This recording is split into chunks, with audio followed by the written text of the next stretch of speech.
We're going to be talking about responsible opioid prescribing today.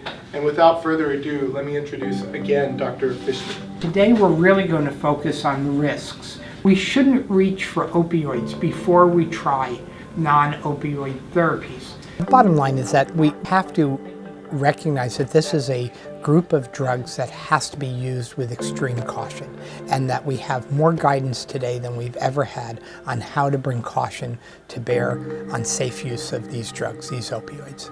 We are treating pain with the 80% of the world's opioids. We should have less pain.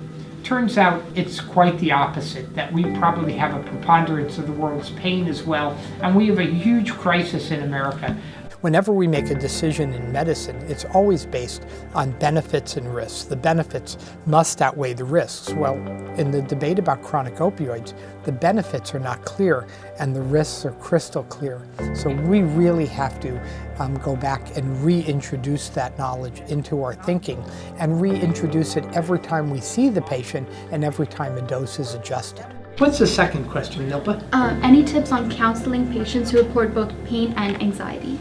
These are very robust cases that we get from these clinics, but the vast majority of them are about opioid prescribing and how difficult it is to prescribe chronic opioids in the primary care setting.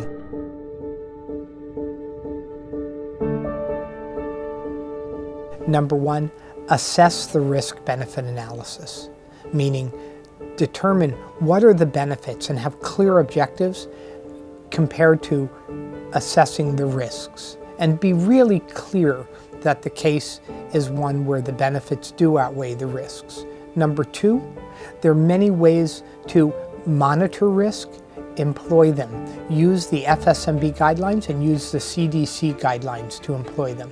And then three, have a plan. Be mindful of the fact that you're giving someone a treatment that may not have an endpoint, but you need to be the one that monitors them in terms of whether the drug is working. And if it's not working, it's in their best interest to take them off of that drug that's just exposing them to risk.